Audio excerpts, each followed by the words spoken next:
Hello friends, welcome back to GK with Sanjay. आज का हमारा टॉपिक है राजस्थान व उसके जिलों की आकृतियां, यानी कि राजस्थान की आकृति कैसी है और उनके जिलों की क्या क्या आकृतियां बनती है। तो उसकी बात करें तो सबसे पहले अगर हम बात करें तो राजस्थान की आकृति कैसी है, तो विषम कोणीय चतुर्भुज यानी कि पतंगाकार आकृति, या तो विषम कोणीय चतुर्भुजाकार बोलो या पतंगाकार बोलो। ये किसने बोला, तो टी.एच. हेंडले जो थे उन्होंने राजस्थान की आकृति के बारे में बताया कि वो एक विषम कोणीय चतुर्भुज या पतंगाकार है। अब उनकी राजस्थान के जिलों की बात करें अगर, तो सबसे पहले बात करते हैं जैसलमेर की। तो जैसलमेर की आकृति कैसी है, सप्तबाहु भुजाकार, यानी जैसलमेर की आकृति है सप्तबाहु भुजाकार।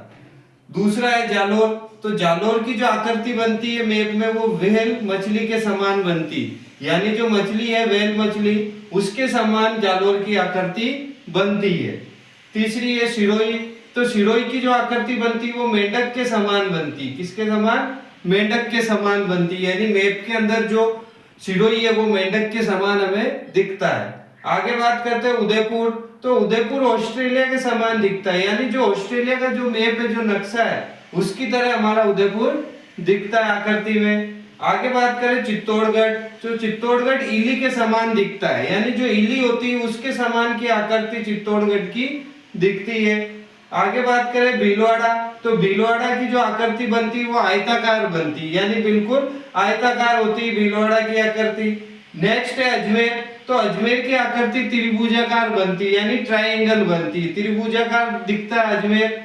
आगे है टोंक। तो टोंक की बनती है चतुर्भुजाकार, यानी टोंक की आकृति कैसी बनती है, चतुर्भुजाकार बनती है। अब धौलपुर और करौली, इन दोनों जिलों की आकृति सेम दिखती है, बतख के समान दिखती है।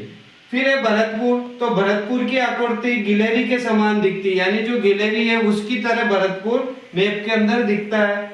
फिर बात करें जयपुर। तो जयपुर की जो आकृति दिखती है वो पानी की सुराही के समान दिखती है, यानी जो पानी पीने की जो सुराही होती है उसके समान जयपुर की आकृति दिखती है। आगे बात करें तो सीकर की बात करते हैं। तो सीकर की आकृति दिखती है अर्धचंद्राकार, यानी कि प्याले के समान।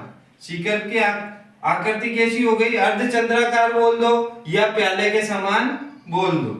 फिर दौसा की बात करते हैं तो वो दिखती है हमें धनुषाकार, यानी धनुष के आकार की आकृति दिखती है दौसा की। फिर बात करते हैं हनुमानगढ़।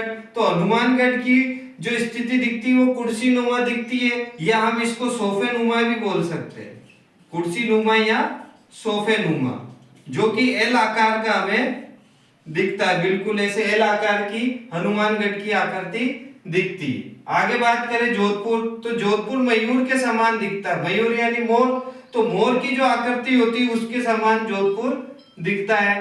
फिर बात करें राजसमंद। तो राजसमंद तिलक के समान दिखता है, यानी जो तिलक की आकृति है उसके समान ये राजसमंद दिखता है। फिर बात करें कि देखो अब यहाँ पर उदयपुर नहीं आ रहा, ये पूरा उदयपुर संभाग आ रहा। उदयपुर तो किसके समान दिख रहा था, ऑस्ट्रेलिया के समान दिख रहा था। और पूरा उदयपुर संभाग को मिलाने में, यानी जितने भी जिले उदयपुर संभाग में आते हैं उन सब की अगर आकृति देखेंगे तो वो श्रीलंका के समान दिखेगी। वैसे ही अजमेर की आकृति हमने देखी थी, त्रिभुजाकार थी, लेकिन अजमेर संभाग की बात करेंगे तो फिर जम्मू कश्मीर जो हमारा राज्य है उसकी तरह ये अजमेर संभाग दिखता है।